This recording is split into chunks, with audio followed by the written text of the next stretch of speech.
last year we saw the Roman Colosseum, which is the largest Lego set by piece count that we've ever seen. When something that size comes across your desk, what's your initial thought?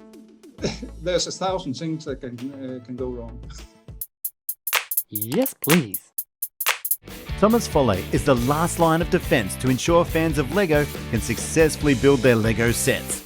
As a senior specialist for building instructions, Thomas needs to ensure sets are able to be completed by their intended audience and that the instructions are accurate. Welcome, Thomas. I have to say, you must have one of the most highly pressured jobs in LEGO. Is it kind of scary doing your job correctly means that people are able to complete their sets? Scary, I wouldn't say, but I do know that we are very aware of our responsibility in the building instruction, and also very aware that we need to make it right in order to ensure the best building experience. So yeah, somewhat scary, but we work with it. How much do you feel the pressure yourself when something gets released? Not that much, because I'm actually I'm more in the aftermath of it.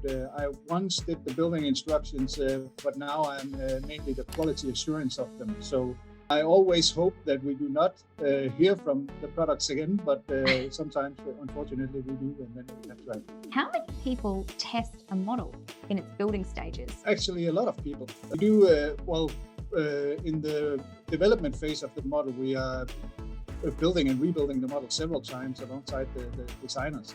And that's way before we even start making the steps for the building instructions, the layout. And after that, then we do, when we've done the layout for the building instructions, then we have our colleagues in the building instruction department doing proofreadings of those 2 or 3 times before even getting it ready for print. Right. So with that team, I mean, mistakes do happen and sometimes an error is printed. Do they have to buy the office drinks when a mistake goes out? Well, maybe that would be a good idea, because then maybe we wouldn't see any errors going forward. Yeah, put a little bit of a punishment behind it. All fun aside, it's of course we do see errors, and it's very important for us to learn from those. So when we do get the information that something happened, then we always try to look into what was it and how do we avoid it in the future. What's the biggest error you've seen go out there and you've been like, I can't believe we missed that?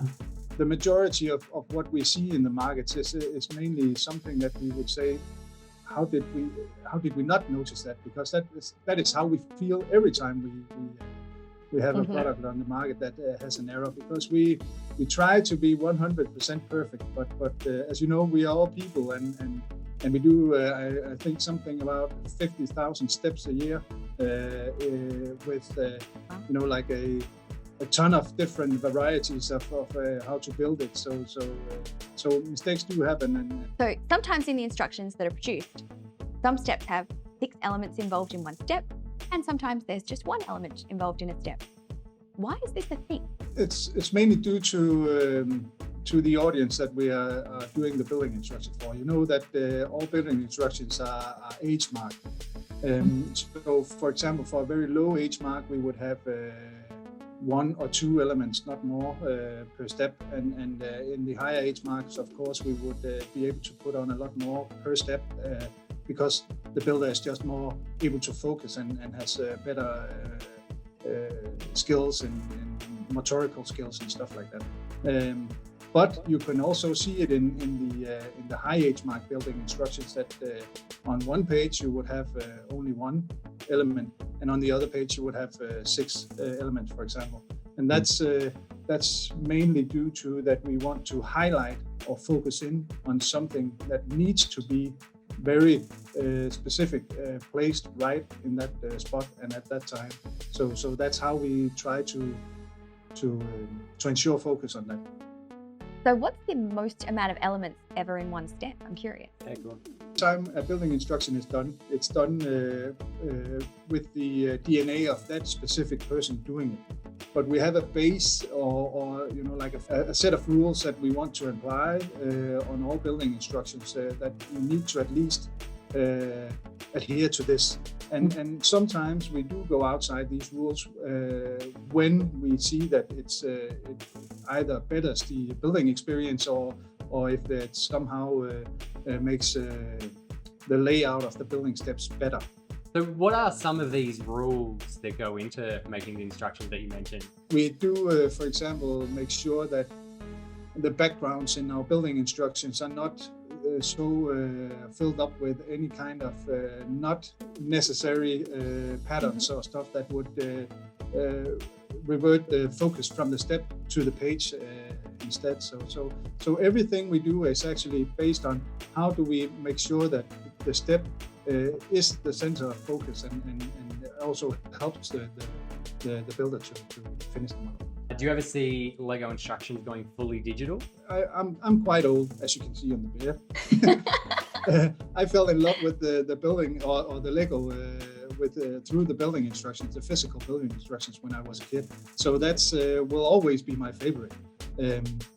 But that being said, then we also know that the digital building instructions open up for a lot of other things that we could give to our builders. So I actually see the physical building instruction and the digital building instruction in a great collaboration as a partnership. And I do hope that the physical building instruction will never go out. But I can say for sure, and that's one thing that you need to take away from this, is that Lego would never get rid of the printed building instructions due to cost or efficiency. That would be it would be other factors if that was the case, but not the cost or efficiency. What are your tips for instruction storage? When you do store them, just do so in a box or something in your cabinets or whatever you have. And I am aware that would fill up a lot through the time, but that's just the way it is. Through your history and kind of knowledge of instructions, are you a coach in that sense, and do you give them any advice? Yes, we do. From around 2000, I think, year 2000, we started the building instruction. Before that, the building instruction department was more like a product development department, where we just did the building instructions based on what we got from the designers. But we also found out, in order to ensure a really good building experience, then it would be better if we collaborated with the designers, because the designer's main focus is a cool model, great functions, and a great design, which it should be. But our focus in the building instruction department has always been what are the builder's capabilities, what are they able to do, mainly focused on kids, of course, in the start, and now we have moved into adult audiences as well. But that's our main competence, you can say. So what we do in model quality meetings before the model is signed off as being ready to hand over to us, we work with them in collaboration in trying to find the best possible build-up of the model. For example, we could say to the designers, it's a really cool model, but you have too many of these very similar elements in it because of the builder being the intended builder being only 7 years old. So you need to change them with these or put in another bright color in order to find the orientation of the model or whatever. But that's a kind of collaboration going through before we actually even get the model to do the steps. Is that where we kind of see those elements that are hidden in the build that are bright colors or don't really match the rest of the theme of the set? Is it inefficiency? They have to be in a certain way because that's the way that they are in the movies. So sometimes we need to turn the model in order to build it correctly.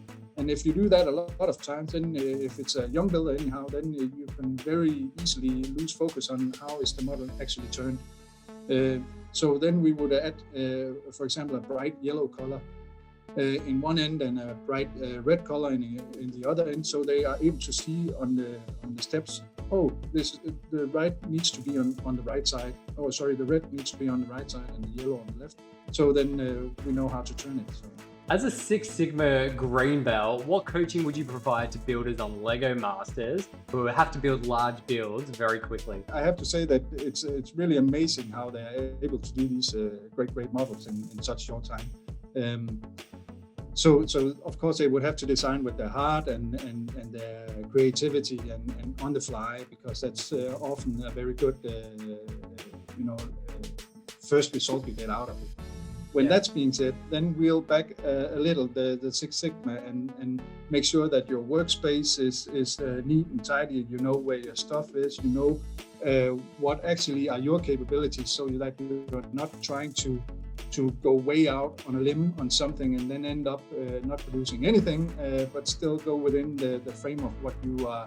You need to pressure yourself a little, but go in a framework where you know you can, or you are able to produce anyhow. Yeah. So, and what efficiencies do you, I don't want to say enforce on the designers, but strongly encourage on the designers that they do with their workspace and with their work? We let designers being designers, and then the rest of us who are in that more, let's say, structured way of working, take care of that, because we wouldn't actually like to put a lot of that on the designers.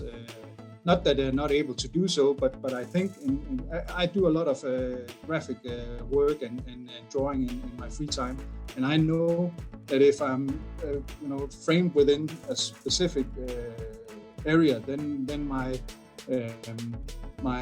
range of creativity is deeply affected by it. So I need to also have a wide range of free choices and options. So we'll just clean the table for them afterwards, so to speak. Now with the larger scale models, so last year we saw the Roman Colosseum, which is the largest Lego set by piece count that we've ever seen. When something that size comes across your desk, what's your initial thought? There's 1,000 things that can go wrong. I can actually put it like what we also apply when we do building instructions for a low age mark.